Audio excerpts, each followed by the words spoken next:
It is 1960, your name's Jack, and you're on an airplane going back home to go see your parents for the holiday. And then, all of a sudden, this airplane comes crashing down, you almost drown, and then boom, you see the lighthouse. Sick. You enter that same lighthouse where you're greeted with a little sign that says, "No gods, no kings, only man." You're in Bioshock now, baby. Bioshock, one of the coolest games I've ever played in my entire life that still resonates with me to this day for reasons I will very soon get to. But first, I would like to say thank you to everybody for the 300 sub mark. I actually got gameplay footage with me freaking out over hitting 300. Holy shit, we just hit 300! We fucking hit 300! This one's for you! And if we could keep that going, I would greatly appreciate it, because I want to keep doing this, and I really want you guys to be here, and I really appreciate you guys, so thank you again. So within this lighthouse, you then enter a bathysphere, like a little sub. It goes down, and you are greeted with Rapture, Andrew Ryan's creation. Who's Andrew Ryan? He's the dude that literally started everything, and he made this entire city because he was sick and tired of living in America, the land of law. You dock, and you bump into a woman that says this really creepy ass line. Is it someone new? I don't know, lady, maybe it is. Get off my back already, jeez. This is where you meet your comrade, Atlas. And now, Atlas is kind of like your little tour guide around these parts, okay? This is your first time here, you don't know what's going on, but he does. He's kind of got the low. There are three main boogeymen of Rapture. You have Andrew Ryan, the founder and creator. You have Fontaine, Andrew Ryan's biggest rival, who vanished out of nowhere with no explanation as to why, but he's gone. And then you have Atlas, who's currently helping you out, and he's kind of been like the third man in the hole underneath everybody this entire time. And Atlas teaches you that you need something called Atom, which is pretty much the main currency of Rapture. Atom is a currency in which you can actually level up your DNA. Your genetic makeup, yeah, you could completely flip that. So after rewriting your genetic makeup, you acquire your first plasmid. Steady now. Your genetic code is being rewritten. Just hold on and everything will be fine.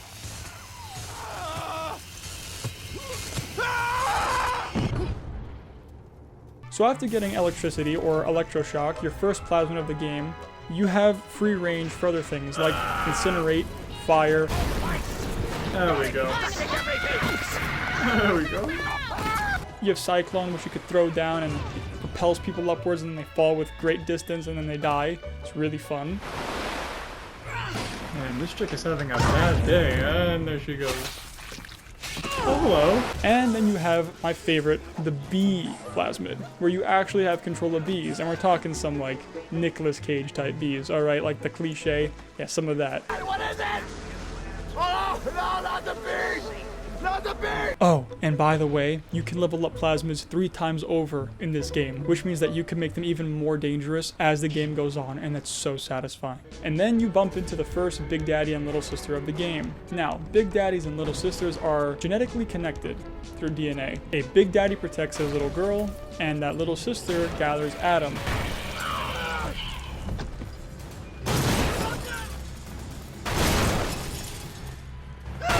Now, Atlas tells you that you have to go and take out one of these Big Daddies, get as much Atom as possible, so you do. So after killing your first Big Daddy, you then have to choose between harvesting or saving these little girls.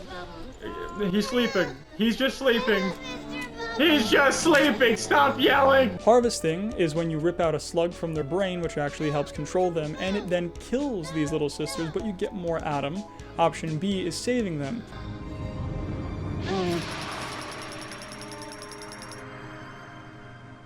Thank you, mister.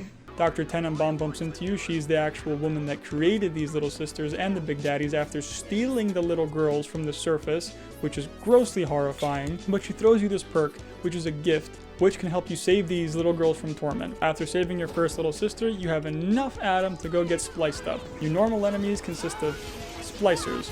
Splicers are pretty much people that came down from the surface looking to live a better, fuller life.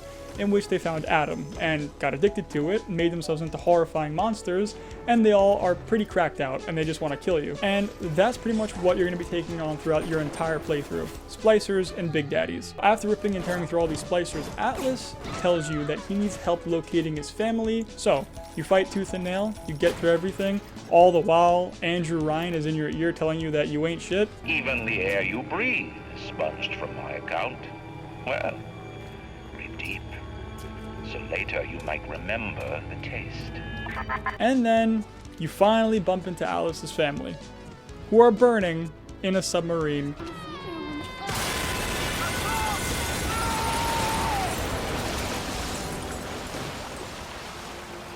Ryan got there first, and Atlas, through all of his rage, tells you to go and kill off Andrew Ryan, the creator of Rapture.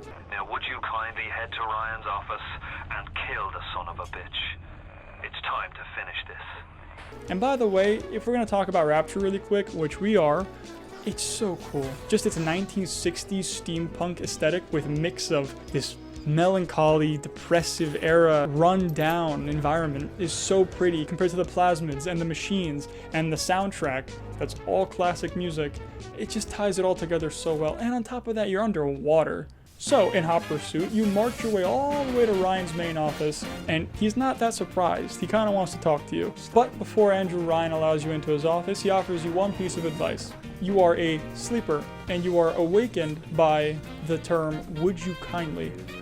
Who's been using "would you kindly" this entire time? Would you kindly get this? Would you kindly find Oh, Atlas, which is odd, because after the conversation of you and Ryan, that kind of ends like this.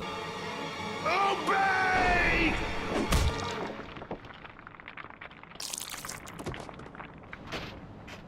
You snag his little key card, run over to his main port, plug it in, turn a switch, press a button, and voila. Wait, why is Atlas laughing like, oh my god? Nice work, Bio. Name's Frank Fontaine. Now that Atlas is Fontaine, he wants you out of the picture. So, he releases a horde on you, sends some drones and everything, and little sisters are here to help. The ones that you saved actually are here to help.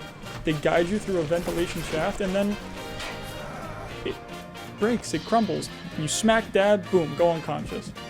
As you come back to it, Dr. Tenenbaum, that same lady from earlier, wants to offer you help because she feels so guilty about her years of torment to these little girls. And funny enough, her years of torment towards you. Because turns out that Jack, your main character that you play as, was actually a little kid just like these little sisters. He was stolen from the surface, brought down, and studied, tested, all the way to the point that now whenever someone says, "would you kindly," Jack is their toy.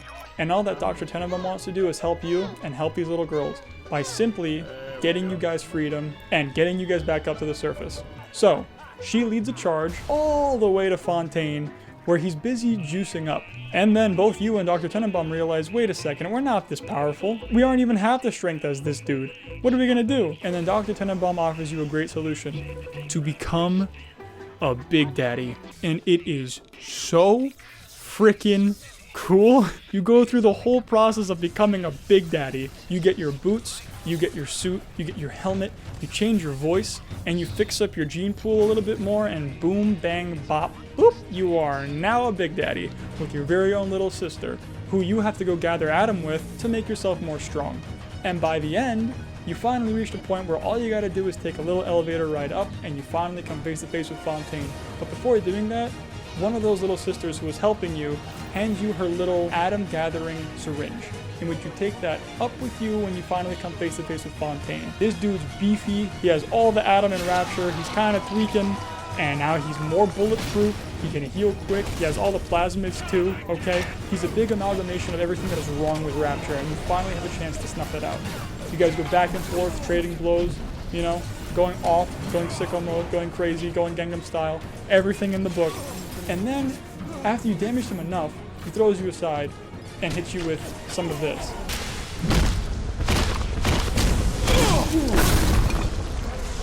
I had you built! I sent you topside! I called you back, showed you what you was capable of. Even that life you thought you had, that was something I dreamed up and had tattooed inside your head. Now, if you don't call that family, I know what is! And with all that escalation, the little sisters finally see an opening. All the ones that you saved come on out and help you out. And what ensues is one of the best cutscenes I've ever seen in my life. I will not ruin it for you guys. I'm just going to play it out here.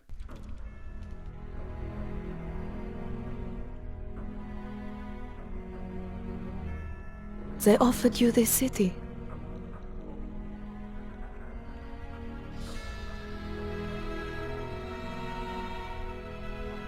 And you refused it.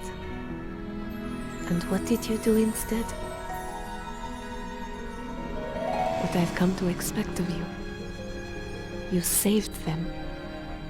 You gave them the one thing that was stolen from them. A chance. A chance to learn. To find love. To live. And in the end, what was your reward? You never said.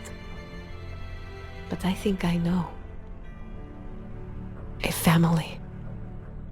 And there you have it. There's Bioshock. I cry every single time. That's so fucking good, dude. I cry. It's just that good. The writing, the character development, the growth. Of course the gameplay is great too, but we're not here just for gameplay. The story matters. These characters, of course, matter. I think to me what resonates the most is the theme. Because Bioshock saved me before when I was younger, and keeps saving me to this day. It's one game that's always stuck with me and will stick with me because I keep replaying it every damn year. But it matters so much. The theme of humanity, life, the essence of things that we take for granted.